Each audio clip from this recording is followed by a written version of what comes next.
Oke, teman-teman. Kali ini gua akan coba bahas stigma atau pandangan kebanyakan orang di Indonesia yang masih ngelihat pekerjaan tukang cukur atau barber ini dengan sebelah mata atau dipandang rendah lah ya. Salah satunya mungkin emang karena industrinya yang sangat berbeda antara zaman dulu dengan zaman sekarang. Jadi zaman dulu itu di Indonesia mungkin industri barbershop atau industri pangkas rambut itu belum ada atau belum kayak sekarang. Kebanyakan tukang cukur itu cuma ya pemangkas rambut tradisional aja, yang kerjanya mungkin cuma di lapak-lapak kecil lah di pinggir jalan, atau mungkin di bawah-bawah pohon lah, atau malah mungkin ada beberapa dari mereka yang tukang cukur yang berkeliling keluar masuk kampung nyari pelanggan, sehingga pada masa itu pendapatan tukang cukur pun ya emang relatif sangat kecil, yang itu karena ongkos untuk sekali cukur rambut juga masih sangat murah. Hal ini juga sebenarnya dipengaruhi dari pada masa itu kebutuhan pria atau kebutuhan laki-laki di Indonesia untuk permasalahan cukur rambut itu merasa nggak yang gimana-gimana. Pada masa itu pria merasa cukur rambut itu cuma sekedar asal pangkas lah, asal pendek, asal rapi rambutnya ya agar nggak terlihat jorok, terlihat panjang, dan stigmanya rambut panjang juga waktu itu tuh mungkin preman atau orang yang tidak benar. Dan stigma ini pun berlangsung cukup lama sih, hingga bertahun-tahun, bahkan mungkin berabad-abad ya, yang membuat profesi tukang cukur ini jadinya sampai sekarang pun masih banyak yang menganggap posisi rendahan, pekerjaan rendahan, dan selayaknya pekerjaan rendahan itu dianggap pendapatannya kecil dan nggak akan ada tukang cukur yang sukses atau yang berhasil, apalagi yang kaya. Di masa sekarang stigma ini ternyata perlahan-lahan berubah.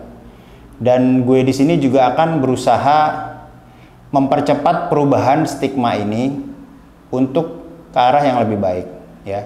Berbeda dengan masa dulu, di masa sekarang industri pangkas rambut atau barbershop itu sudah sangat jauh berkembang menjadi industri yang lebih baik, industri yang memang menghasilkan lebih banyak cuan lah, perputaran uangnya lebih besar. Seiring dengan ya makin berubahnya kebutuhan para pria di Indonesia akan pangkas rambut. Jadi pria di Indonesia lebih banyak mencari model-model rambut terbaru yang sesuai untuk mereka. Ditambah lagi makin berkembangnya, makin banyaknya barbershop modern di perkotaan, baik di kota besar seperti di ibu kota Jakarta maupun di kota-kota kecil yang ada di daerah lainnya di Indonesia, yang membuat harga cukur rambut itu menjadi sangat beragam. Dari mulai harga standarnya mungkin di kisaran 30 sampai 50 ribu untuk barbershop ya ini. Dan bahkan ada sampai yang harganya mungkin untuk barbershop premium hingga di atas 100 ribu rupiah. Dan bahkan ada beberapa yang kalau kita bilang itu mungkin celebrity barber lah atau seleb barber itu, yang kalau mereka buka harga sekali cukur itu di mereka 300 ribu rupiah, mulai dari 300 ribu rupiah sampai ya mungkin jutaan.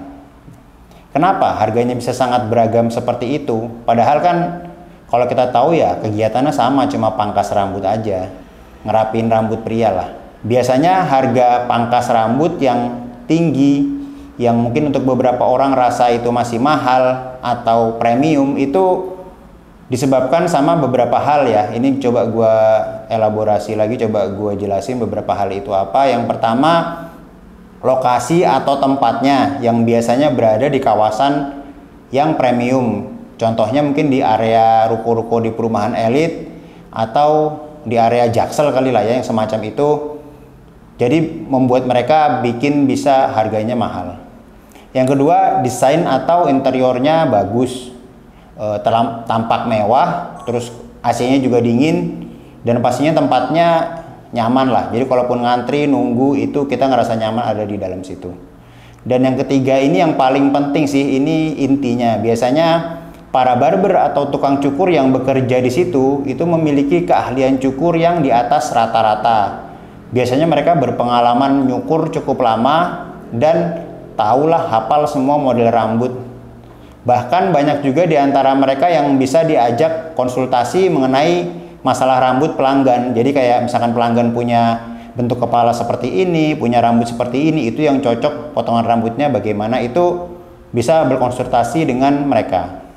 Nah, jadi dikarenakan dari tarif sekali cukur yang beragam dan yang cukup tinggi itu tadi, maka secara langsung di barbershop itu biasanya skema pendapatannya bagi hasil. Jadi biasanya kenapa tukang cukur di zaman yang sekarang ini kadang bisa dapat bayaran yang cukup tinggi, ya karena skema pembayarannya itu tadi, yang skema bekerja di tempat cukurnya itu biasanya bagi hasil. Jadi kalau misalkan tempat cukurnya menggunakan tarif yang tinggi, ya pastinya bagi hasil yang didapat oleh tukang cukurnya juga nantinya akan tinggi.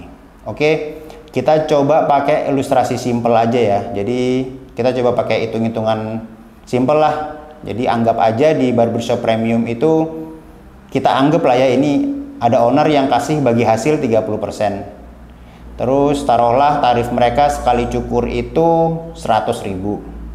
Nah, berarti kan 30% dari 100.000 itu sekali cukur nih, orang tukang cukurnya ini dapat bagi hasil 30.000. Terus misalkan barbershopnya rame nih, sehari mereka bisa cukur ya anggaplah sampai rata-rata 10 orang lah sehari.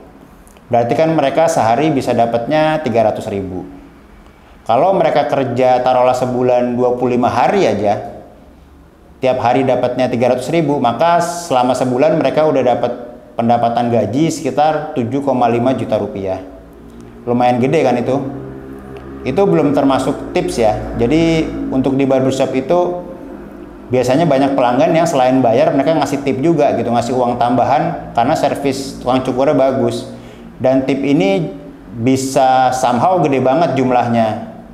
Itu karena pelanggannya sih biasanya orang-orang tajir yang dermawan gitu kan, sekali cukur ngetip, sekali cukur ngetip. Jadi kalau dihitung sebulan itu tipnya bisa kerasa gede banget. Nah, dari ilustrasi simple gua tadi kebayangkan, harusnya di Indonesia ini memang salah kalau masih ada stigma yang menyatakan pekerjaan sebagai tukang cukur ini adalah pekerjaan yang ya dalam bahasa kasarnya rendahan. Karena rendahan jadi berpenghasilan rendah.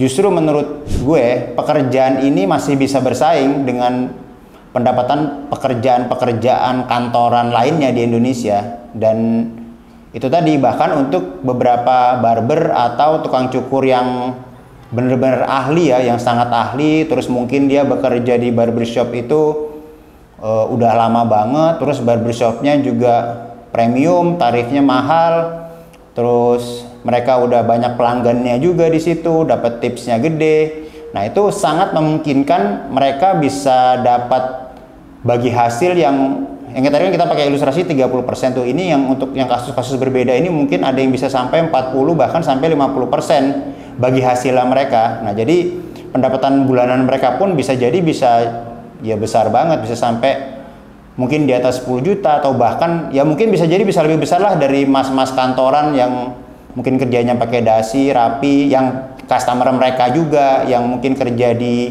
SCBD kayak gitu-gitu atau yang semacamnya. Nah, jadi dari itu tadi buat para tukang cukur, ayo kita banggalah dengan profesi kita ya, dengan profesi kalian.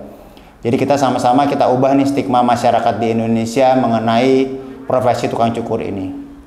Kita sama-sama perbaiki hidup kita dengan menambah pengetahuan kita lah, pengetahuan kita di segala bidang, terutama pengetahuan kita untuk cukur, pengetahuan kita bagaimana cara hidup, dan yang paling penting lagi ketika kita sudah dapat penghasilan yang banyak, kita harus bisa belajar mengatur keuangan kita supaya kedepannya kita juga makin sejahtera. Jangan lupa ya untuk subscribe, like, dan share video gua ini ke teman-teman cukur kalian. Jadi kita buat supaya kita semua dan pendapatan dari tukang cukur ini bisa bagus buat kita, dan pekerjaan dari tukang cukur ini nanti bisa jadi cita-cita anak Indonesia yang lain juga. Oke, see you.